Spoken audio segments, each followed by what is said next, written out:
Class 12th, Subject Chemistry, Chapter number 2, Solutions, Part 2. So in the previous video, we had learned about what are solutions, the two types of solutions, the two major components of solutions, that is solute and solvent, and also we had learned three methods to calculate the concentration of the solution. So previously we had learned the three methods that were mass percentage, volume percentage and mass by volume percentage. So now today in this class we are going to learn the other four methods by which we can calculate the concentration of the solution. They are parts per million, mole fraction, molarity as well as molality. So let us look into the next one, that is parts per million. So parts per million is denoted as ppm. So it is defined as the ratio of number of parts of the component to the total number of parts of all the components, and which is multiplied by 10 to the power of 6. This is a very important point, that is you need to multiply the ratio of number of parts of the component to the total number of all the components into 10 to the power of 6. While calculating mass percentage and volume percentage, we were multiplying the ratio by 100. Here, because there we need the answer in terms of percentage. Here we require the answer in terms of parts per million. That is why we are multiplying the ratio by 10 to the power of 6. So that the answer that is we are obtaining by calculating parts per million is in ppm form. Okay, so that is why it is denoted by ppm, and here the ratio of number of parts of the component is divided by total number of parts of all the components. It is also used to express concentration of a solution where the solute is present in traces, that is where the solute amount is present in very less concentration. We are using parts per million to calculate the concentration of the solution. Okay, so where the solute amount is very less, then we are using parts per million. For example, for calculating the amount or calculating the concentration of pollutants present in air, water, or to calculate the particulate matter present in the air, etc., we can use this parts per million technique to calculate the concentration of the solution. So it is expressed as ppm or grams per milliliters or milligrams per liters. So concentration of the pollutants, etc., and all can be determined using this method, that is parts per million. So the formula for parts per million is number of parts of the component divided by total number of parts of all the components into 10 to the power of 6. So next let us move on to the next method, that is mole fraction. So mole fraction is defined as the ratio of number of moles of the component in the solution to the total number of moles of all the components in the solution. So it is the ratio of the number of moles of one component by the total number of moles of all the components present in the solution. So it is always denoted by alphabet X. Okay, so whenever mole fraction is asked, we are denoting mole fraction by alphabet X, and a subscript is written on the right hand side of X. For example, if they are asking us to calculate mole fraction of component A, we will denote it as XA, where X is nothing but mole fraction and the subscript A is nothing but which tells about the component A. Similarly, for calculating the mole fraction of component B, we will write XB. Okay, so the X or the subscript that is present on the right hand side of X denotes the component of which mole fraction is being calculated. So in XA, A is the component of which we are calculating the mole fraction. Similarly, if we are taking XB, B is the component of which we are going to calculate the mole fraction. So mole fraction's formula is number of moles of the component divided by total number of moles of all the components. So let us consider a binary mixture A binary mixture is nothing but which consists of two components. Okay, that is, if a solution has two components, then that solution is called as a binary solution or a binary mixture. So in this chapter solutions, we are majorly concentrating only on binary mixtures. So consider a binary mixture here, A and B. Let the number of moles of A and B be Na and Nb. Okay, so number of moles of A and B, let them be Na and Nb. Then to calculate the mole fraction of A, it is represented as Xa. The formula will be number of moles of A divided by total number of moles of all the components. Since it's a binary mixture, so it consists only of two components. So the mole fraction of A is equal to Na divided by Na plus Nb. Similarly, mole fraction of B is represented as Xb, that is equal to number of moles of B divided by total number of moles of A plus B. Because there are only two components, that is why total number of moles of A and B has been done on the denominator. So this is how we are expressing mole fraction of a binary mixture, that is mole fraction of two components Xa and Xb. That was for binary mixture. Now for a solution which contains n number of components or which contains number of components equal to I or infinity, how will you write mole fractions formula? So mole fraction will be equal to Xi. I is nothing but the infinite number of components. Okay, so Xi is equal to Ni divided by N1 plus N2 upon till Ni. Okay, so we are calculating the mole fraction as Xi equal to Ni, number of moles of I divided by total number of moles of all the components. Or we can also write Ni by summation of Ni. Right, this is the formula which is used to calculate the total number of components that is present in I. That is, infinite number of components are present, then we can use this formula for mole fraction, where Xi is equal to Ni divided by N1 plus N2 till Ni. Now this is an important point that has to be noted, that is, in a given solution, sum of all the mole fractions of the components is unity. That is, when you add the mole fractions of all the components, it is equal to unity. That is, when you add x1 plus x2 plus x3, suppose you are adding till xi, the sum of all the mole fractions, okay, of all the components will be equal to 1, will be equal to unity. Okay, so sum of the mole fractions of all the components is always unity. Remember and keep it in your mind. So now let us look into an example that is given in your textbook, that is example 2.1, which is asking us to calculate the mole fraction of ethylene glycol in a solution which contains 20% of ethylene glycol by mass.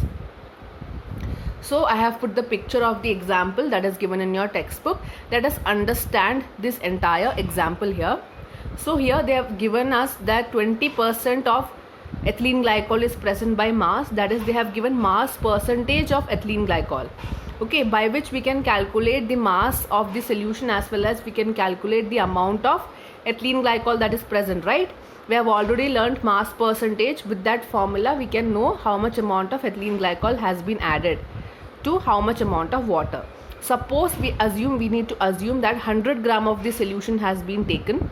Okay, so the solution has 20% of ethylene glycol by mass, means 20 grams of ethylene glycol has been added. So 20 grams of ethylene glycol has been added to 80 grams of water. So only they will add up to give 100 grams of the solution, right? So 20 grams of solute, when it's added to 80 grams of solvent, it together gives 100 grams of solution. So we have found out how many grams of ethylene glycol has been added to how many grams of water, and ultimately the entire concentration of the solution is 100 grams. Okay, now we need to calculate the molar mass of ethylene glycol, and we know how to calculate the molar mass. Okay, so we have calculated the molar mass of ethylene glycol as 62 grams per mole. Now after calculating the molar mass, we need to calculate number of moles. Since we have to calculate here mole fraction, so we need to know the number of moles of ethylene glycol that is present. So number of moles formula is nothing but mass by molar mass. Mass 20 grams we have found out. Similarly, molar mass of ethylene glycol is 62, that also we have calculated. So by which we have got the number of moles of ethylene glycol that is present. Similarly, we'll have to calculate the number of moles of water that is present. 80 grams of water we have calculated. Along with that, molar mass of water is 18, by which we have calculated the number of moles of water that is present. Now we need to substitute this value of ethylene glycol, number of moles, into the equation of mole fraction. Right, the formula for mole fraction is number of moles of the component divided by total number of moles of all the components, right? So the number of moles of component, that is component A, is ethylene glycol, number of moles is 0.332, divided by total number of moles of all the components. Since it's a binary mixture, it has only two components, that is ethylene glycol and water. So we'll have to write the moles of ethylene glycol plus the moles of water, right? Because there are only two components, so sum of the total components of the total number of moles of both the components are written in the denominator. So let us substitute the values, that is 0.322 divided by 0.322 plus 4.444 moles, which gives the answer as 0.068, that is nothing but the mole fraction of ethylene glycol. So now we have calculated the mole fraction of component A, that is ethylene glycol. Now we need to calculate the mole fraction of component B, that is water. Similarly, we'll be doing this, we'll be writing the number of moles of water in the numerator by total number of moles of both the components in the denominator. We would get the value of mole fraction of water, that is 0.932. The last step that is given in this question is mole fraction of water can also be calculated as 1 minus 0.068.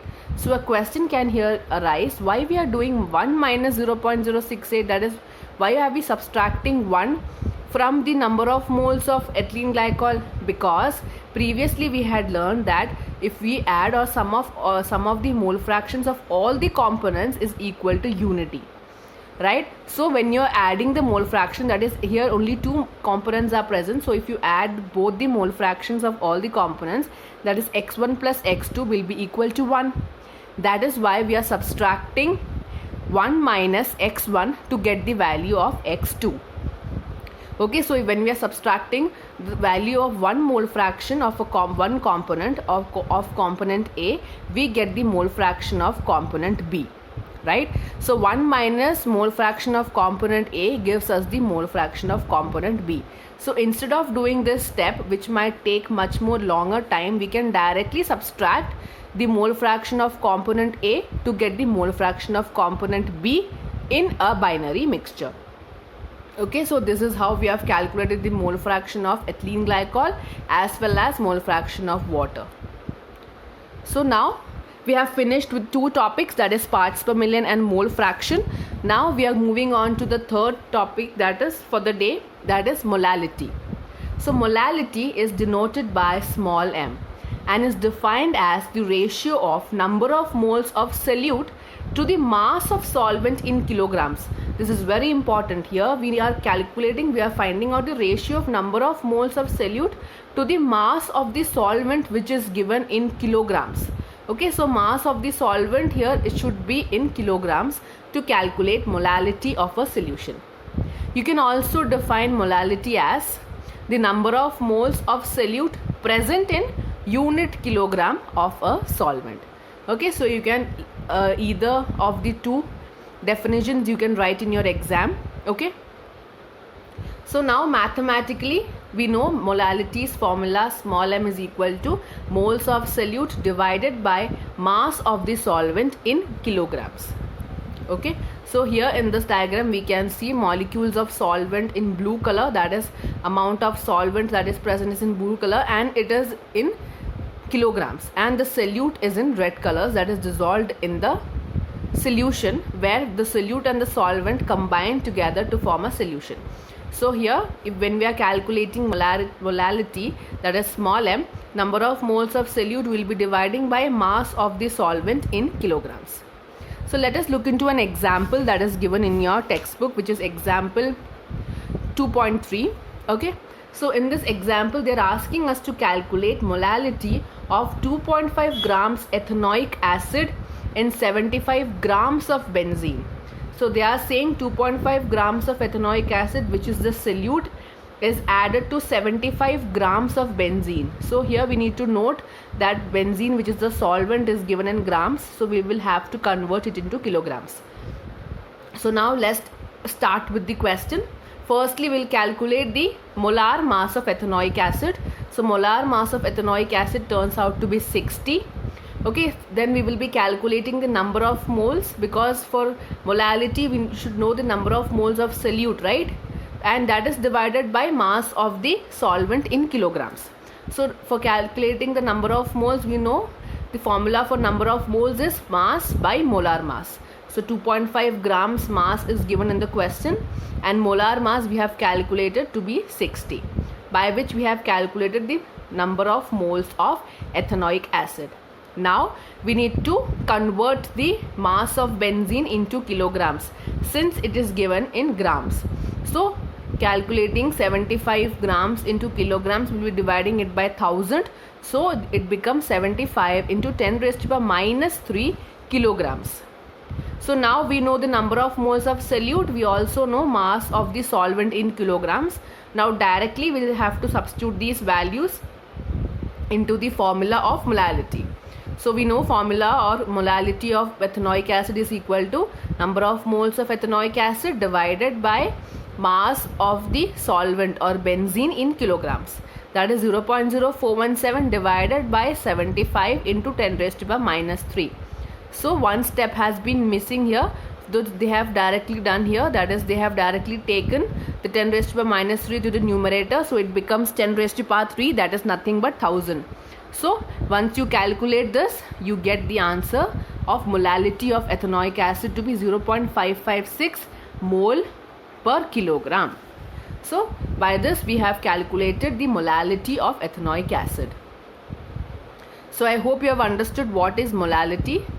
Next we are going to learn the last method to calculate the concentration of the solution, that is molarity. Okay, so molarity, it is denoted by capital M, and it is defined as the ratio of number of moles of solute to the volume of the solution in liters. Okay, here number of moles of solute is taken with respect to the volume of solution in liters. Mind it, in molality we had taken the mass of the solvent in kilograms. Here we are taking the volume of the solution in liters. So it is defined as the number of moles of solute present in unit liters or cubic decimeters of a solution.